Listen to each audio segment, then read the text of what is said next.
Thank you very much for your introduction. Hello, everyone. We are very pleased to be there with you and to exchange about the work we do at Kantar Public. So, I mean, you have introduced us. I don't speak Czech, so, you know, for maybe what I will say, you already said it, but we are Kantar Public, a unique international company dedicated to political and social research around the world. So we are only dedicated to this social and political research for government and institutions.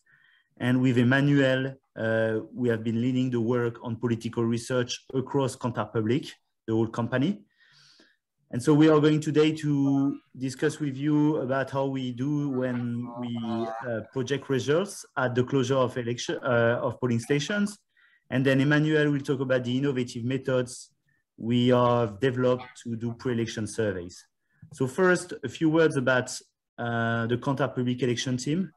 As I said, we are a unique team, global team, and we have developed a Kantar Public election team that we activate to do political advisory around the world, applying the best practice locally on elections. That goes from pre-election surveys to voting intentions, work on election night, and we talk about the exit poll that we conduct in Germany, projections, that's something we do on seats for the European elections, and also post-election research to understand better, you know, what happened in the election. But what we do, and that's something unique, is that we are applying the global best practice to local entities, and we are trying to develop that all across the world. But we also have a think tank, which is the Centre Kantar Public sur le futur de l'Europe, sur l'Europe, that Emmanuel will introduce. Yes, thank you, Nicolas, and good morning, everyone.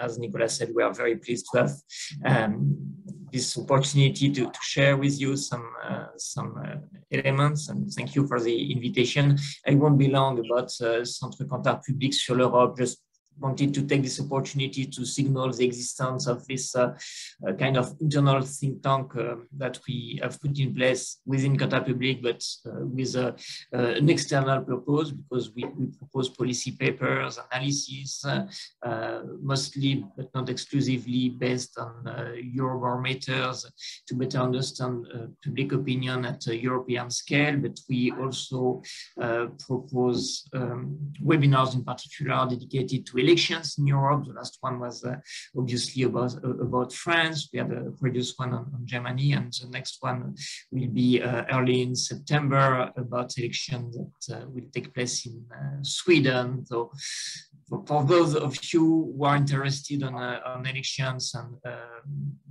monitoring elections through voting intention polls or opinion polls, just stay tuned. I think the best way to be informed of publication and public events is to just check on our social media, Twitter or LinkedIn, to be informed of the publication we propose and the events we organize. Thank you for giving me this minute to introduce Centre Kantar Public sur l'Europe, Nicolas. Thank you, Emmanuel. So I will move to the first item of our session. Is what do we do to project the results at the closure of polling stations? So as soon as the polling stations close, how to get results in the media. And we were talking about two methods. One is the exit poll that is widely used, and we are going to talk about the German example. That these are the exit polls conducted by our team in Germany in Frates DIMAP. And then we're going to talk about an alternative method, which is mostly used in France, which are estimations. And also, you know, as the same purpose, provide the results at the closure of polling stations before the official results come in. So first, about the exit polls. So, you know, our team in Frates DIMAP, part of Kantar Public, has been conducting exit polls for the IRD, one of the main TV channels for federal and regional elections for decades now. What is the purpose of exit polls? It's to conduct, they are conducted during the day, to provide a first estimate of the results at the closure of polling stations. So at 8 p.m. most of the time when polling stations are closed, we provide an accurate results before official results, official counts. It's quite widespread methodology to provide an accurate estimate, but one of the challenges is that it's an expensive exercise, and therefore it's not used in every country of the world for elections. It's used when media have budget to conduct this rather expensive exercise. Exit polls, one important thing is they are different from polls conducted during the day. So it's not about a poll on people that we interview and a representative sample of the population, but it's a sample which is much bigger and is based on actual voters, people interviewed at the exit of polling stations. So it's much more interviews conducted than a normal poll, and it's conducted on actual voters, so people who came out of the booth of the polling station to understand what they voted for. We apply also a sampling design to ensure that precincts polling stations are selected for the exit poll, and that these polling stations combine the results combined of those exit polls are representative of the overall results on past elections. So we use past election results to establish a representative sample of polling stations so that the combination of the polling stations provide an accurate results, and that we can replicate that for the exit poll on the day of the elections and be sure that we provide an accurate results. So our team based in Berlin is conducting those exit polls for one of the main TV channels in Germany, the ARD. So the latest one exit poll was conducted for the federal elections on 26 September 2021.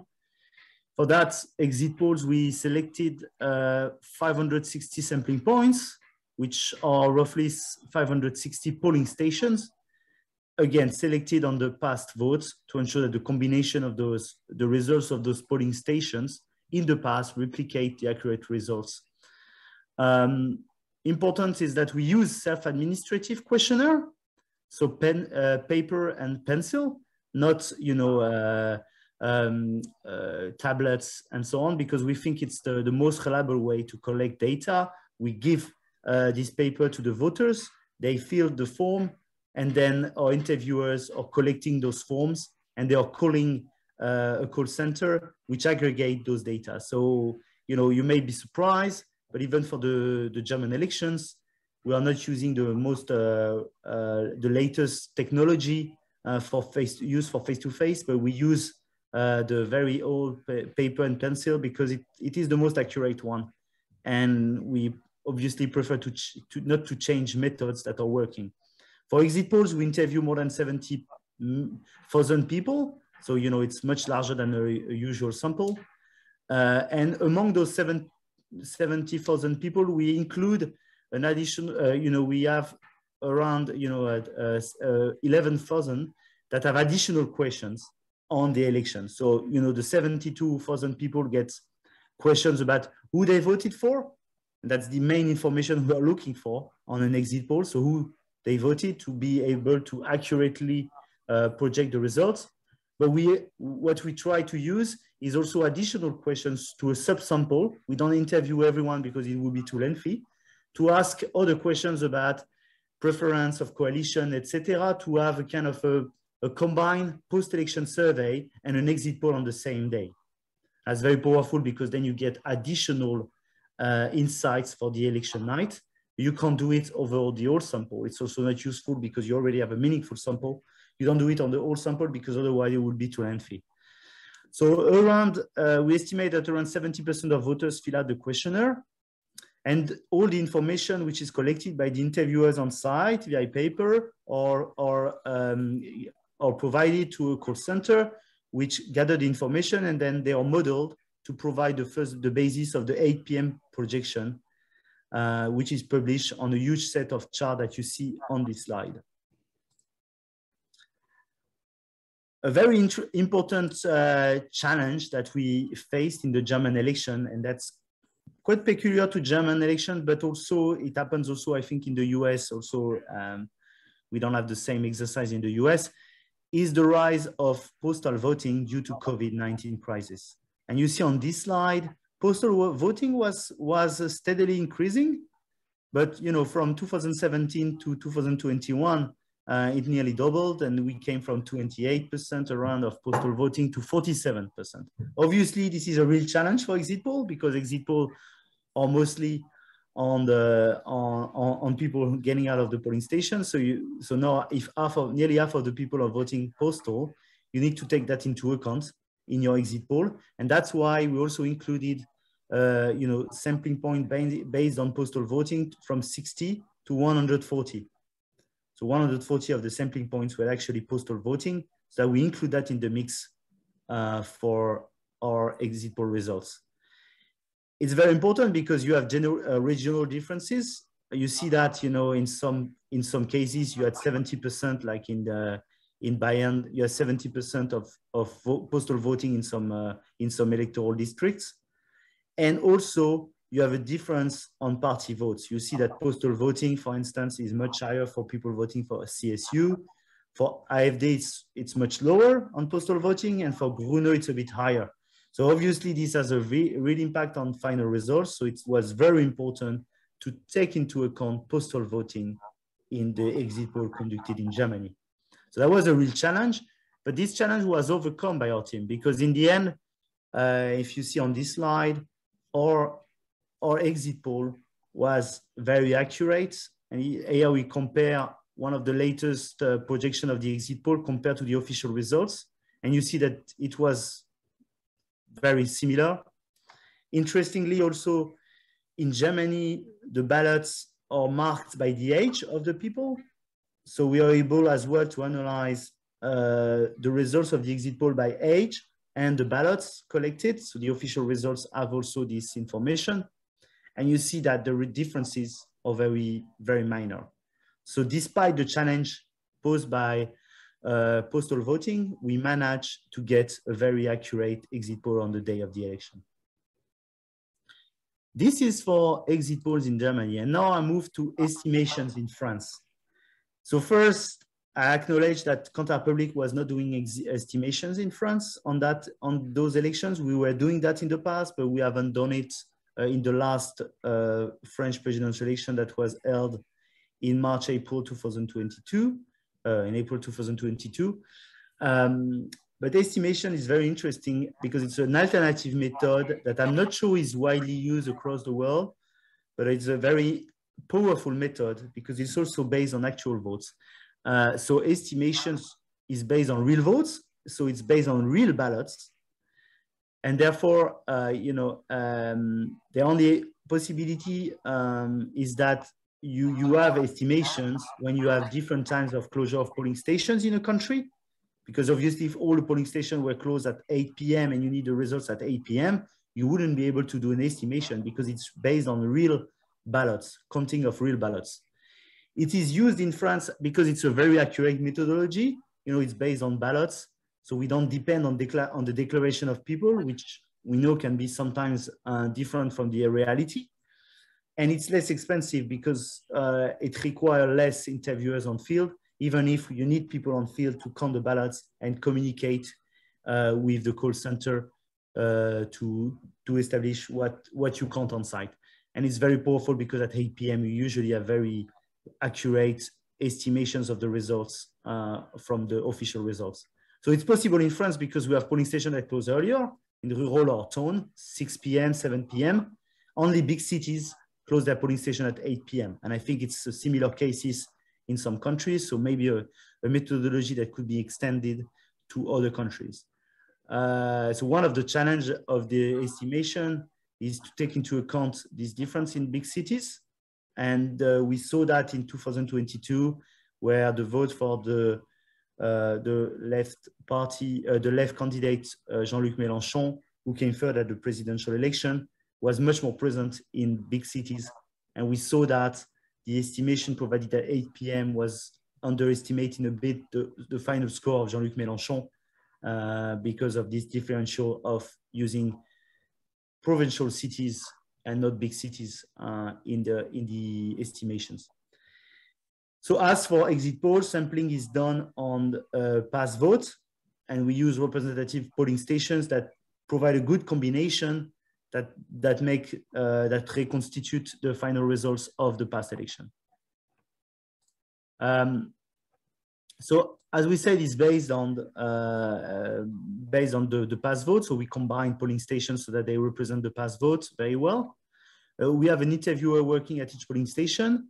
At 5:30 p.m., the interviewers sent turnout figures of the polling station to the central team.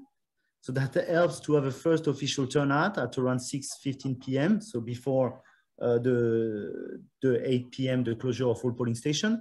At 6:15, interviewers sent the results of the first 200 ballot counted.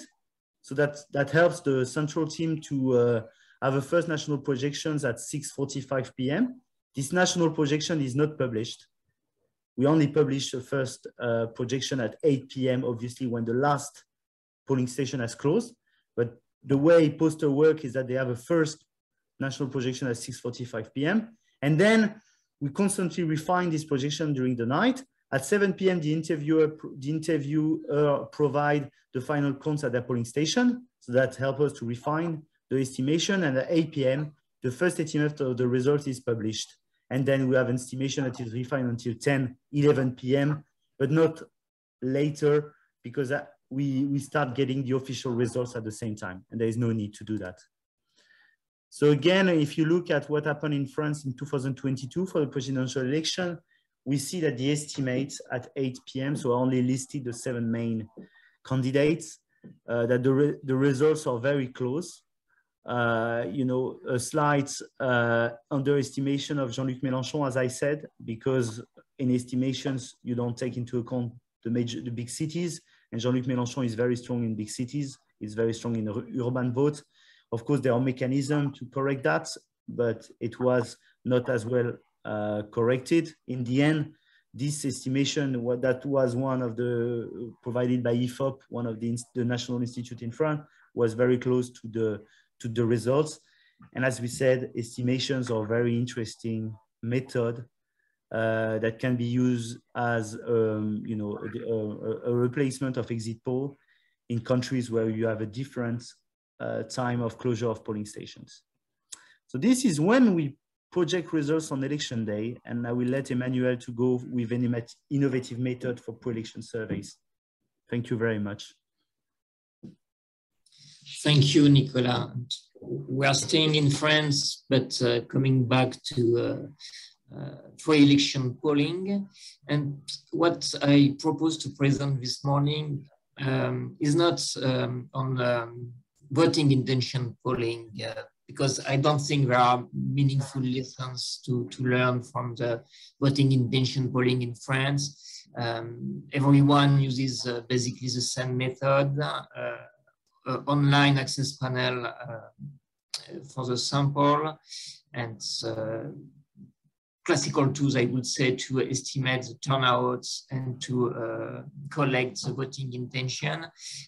What I propose is to focus on 2 methods that we have developed to take into account the uncertainty and to reflect that uncertainty in the political, the French political landscape. And to give an idea of this uncertainty, if you can go to the next slide, it's pretty much a description of the instability of the French political landscape during the last 5 years,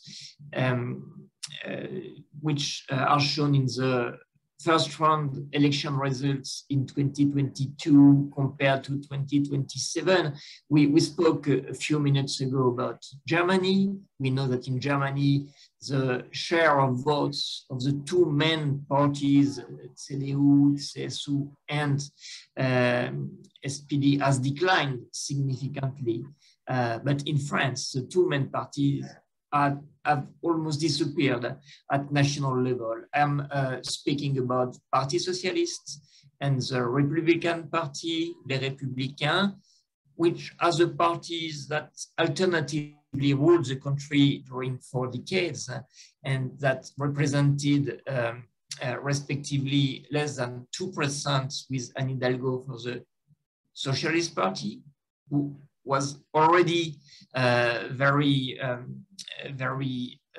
very poor results 5 years ago with Benoît Hamon, 6.4. It's a pink part of the chart, and if you look at the light blue part of the chart, it represents the classical men right-wing party belonging to the EPP at European Parliament.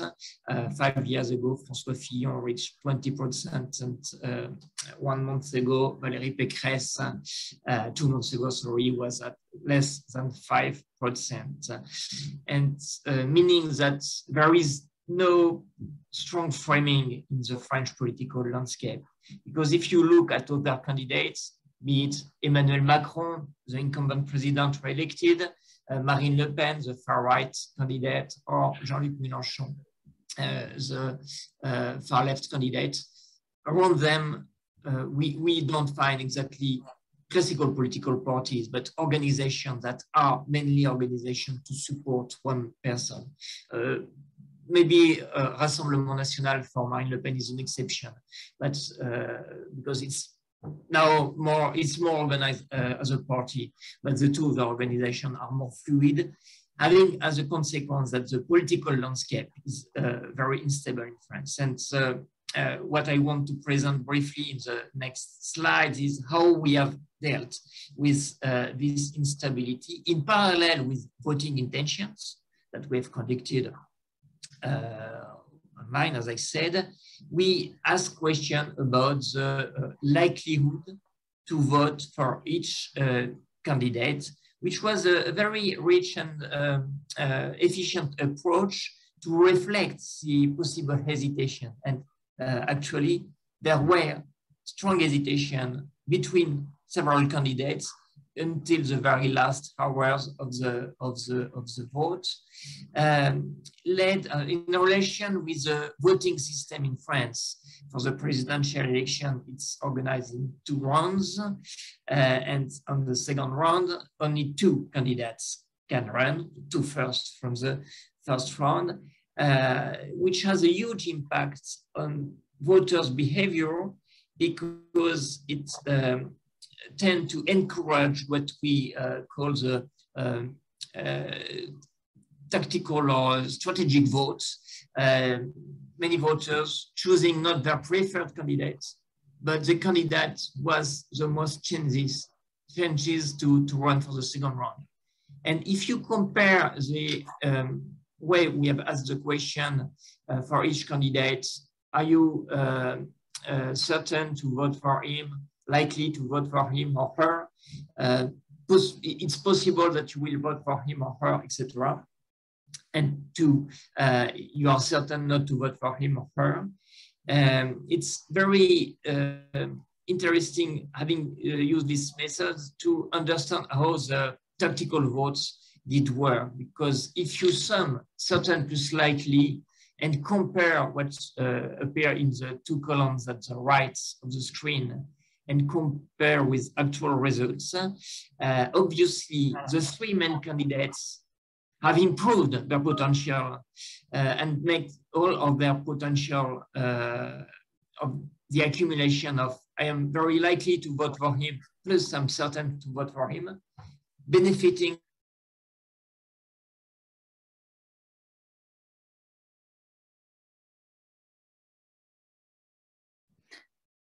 Hello, can you still hear us? We seem to be having some technical difficulties. Yes, I can. Okay, it seems we have lost Mr. Rivière. I don't know if you can still hear him, Mr. Bécuwe. Yeah, I can hear you. And can you hear Mr. Emmanuel Rivière as well? No, I can't hear him. He's frozen. Okay, then we maybe wait just a short time if he's able to reconnect.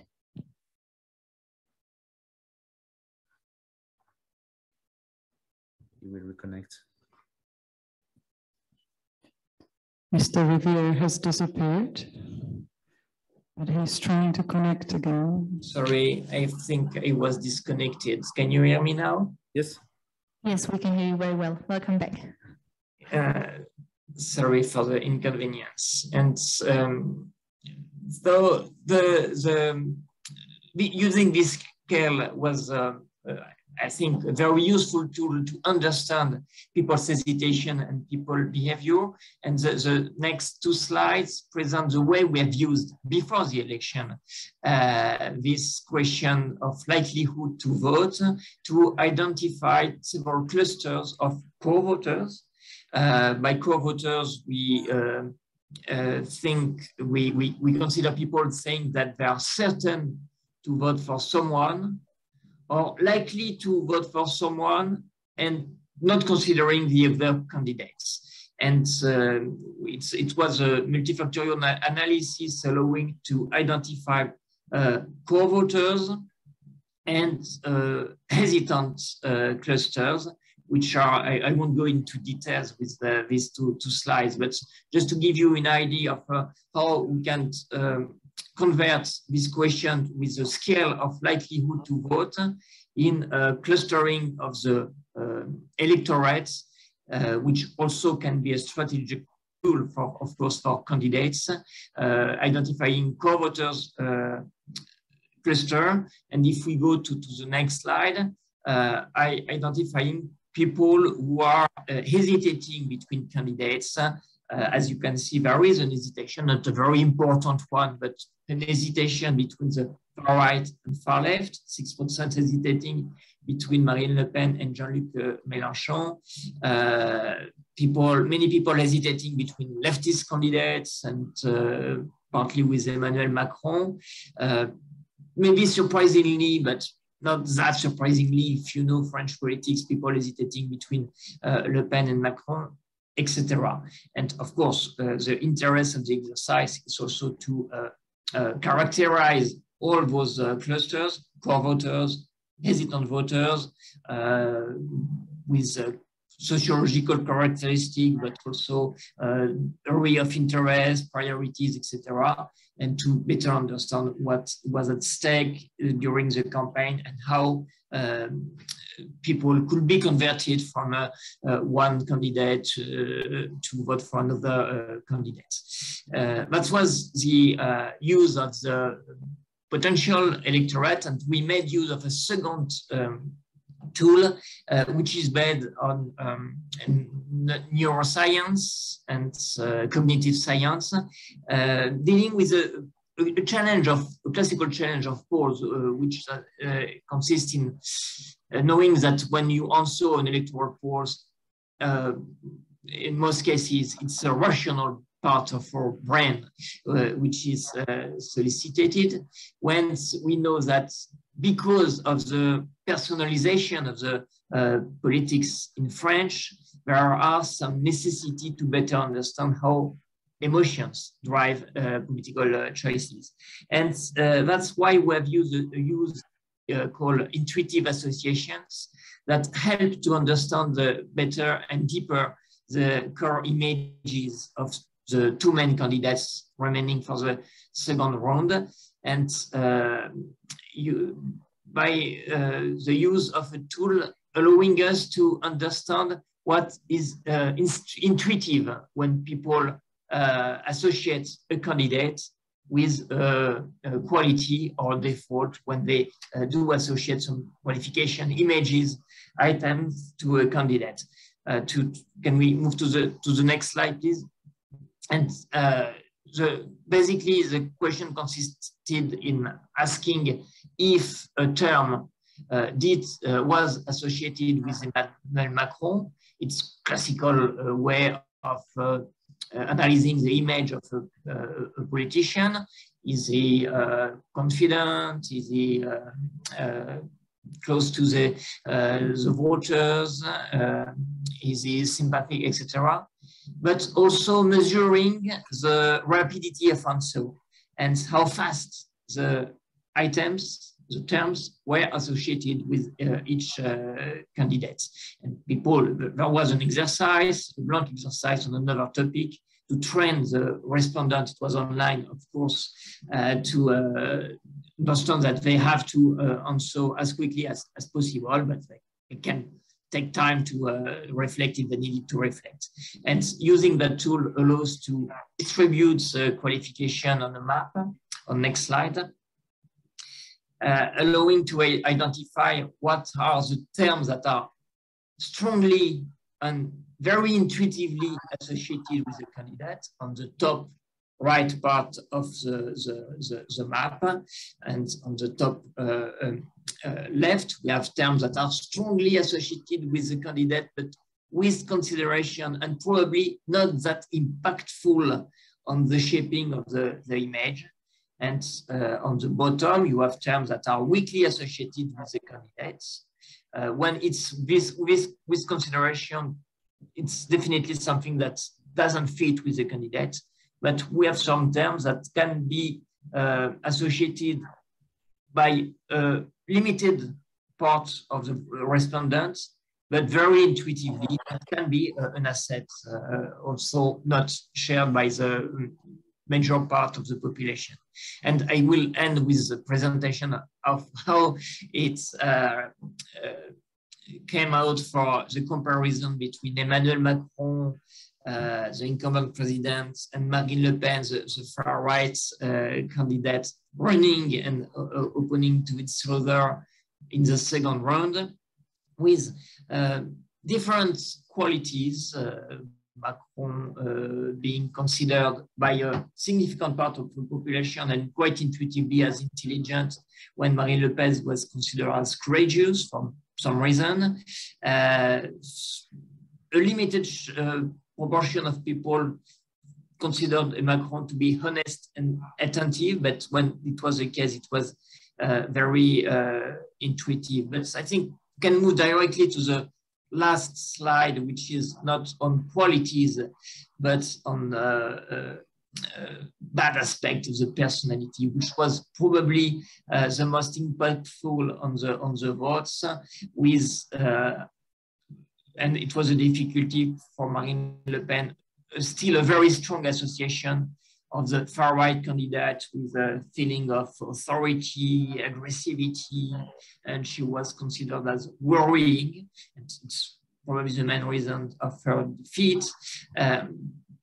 Still in France, the far-right is considered as a dangerous political option. But in parallel, we clearly showcase the weaknesses of Emmanuel Macron's personality in the lenses of the voters. Emmanuel Macron being considered as authoritative, manipulative, and contemptuous, quite intuitively and by a significant part of the population, which probably explains the low turnout in the second round, the number of people who used blank vote, and the difficulties that Emmanuel Macron is facing with a quite low popularity in the beginning of his second term.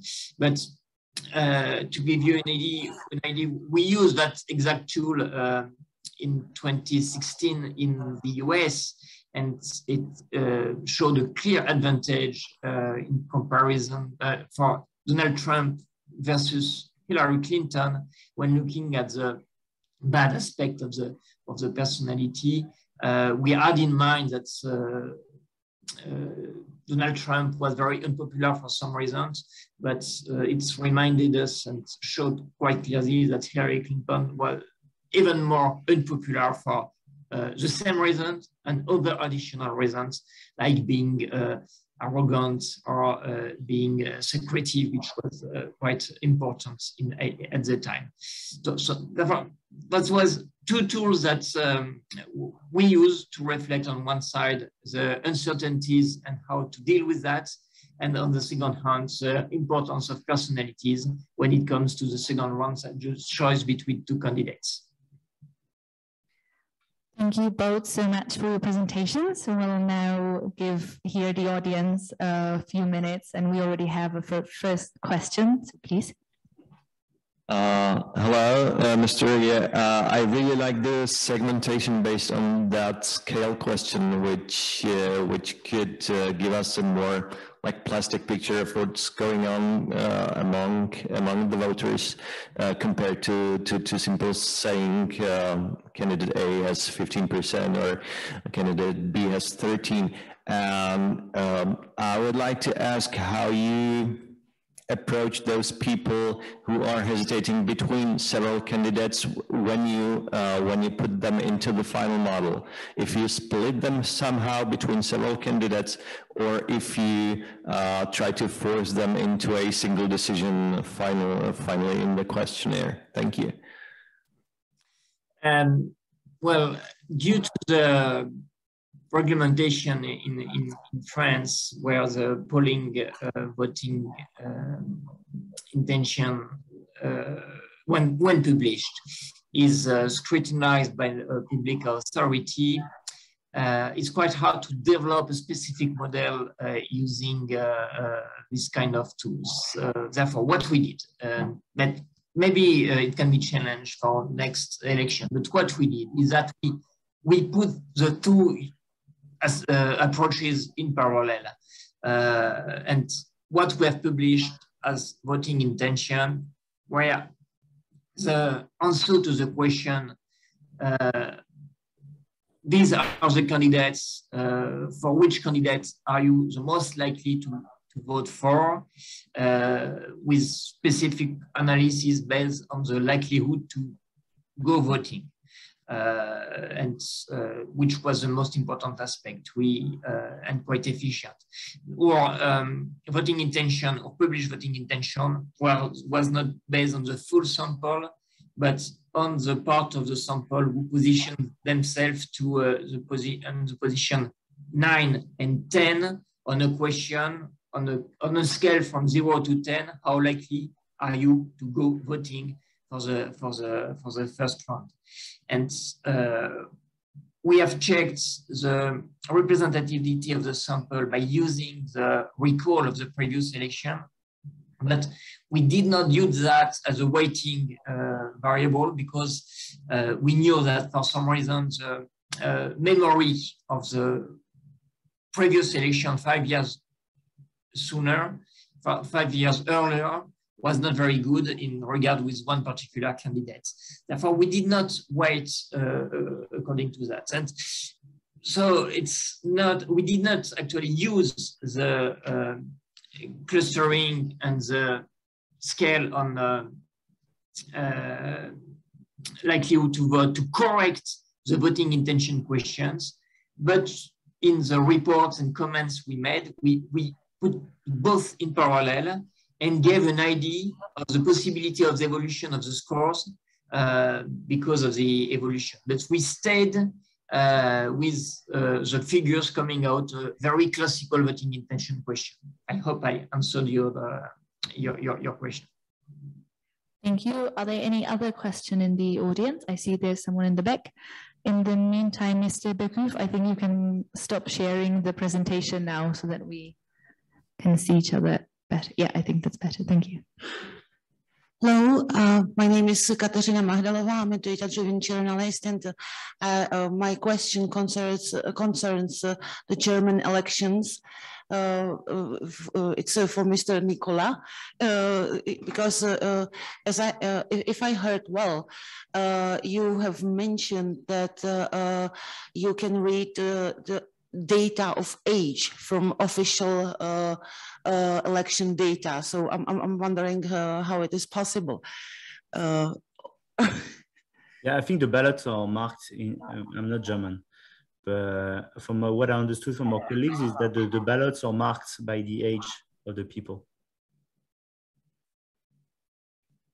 So I think there is a, when people vote, this is something marked, but I will need to double check, because if we get this information from official results, it means that it is indicated somewhere. So it is combined from another research, not from. I'm not sure.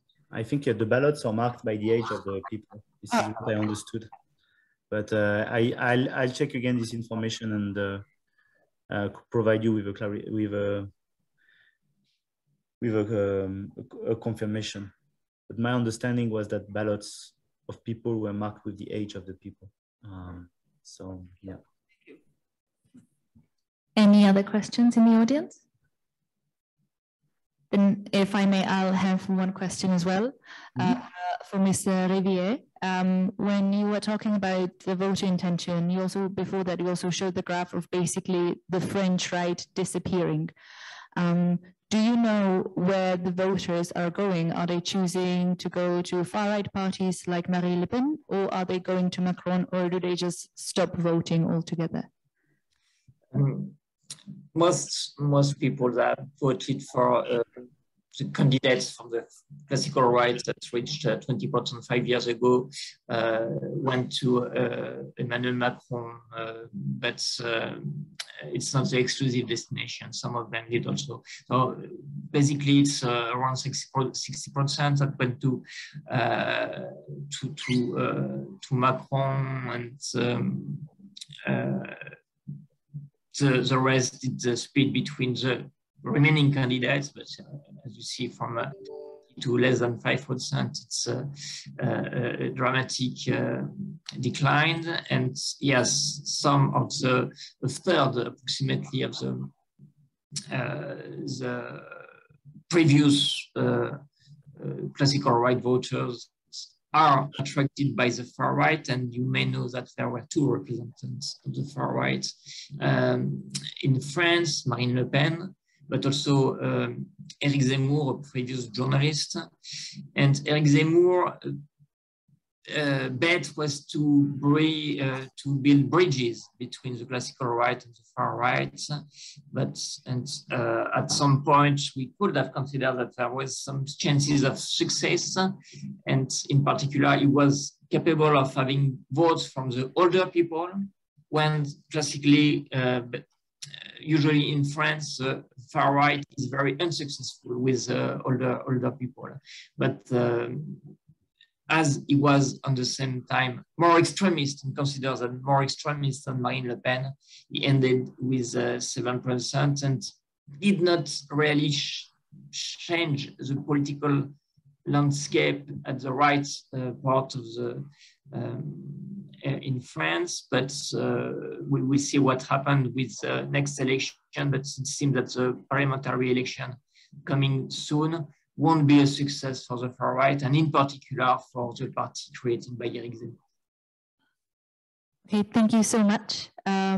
If there are no more questions in the audience, no, then on behalf of everyone here, I'd like to thank you both very much again for sharing your expertise with us and talking to us. Thank you so much. Thank you very much for having us. Thank you for the invitation, and have a nice day.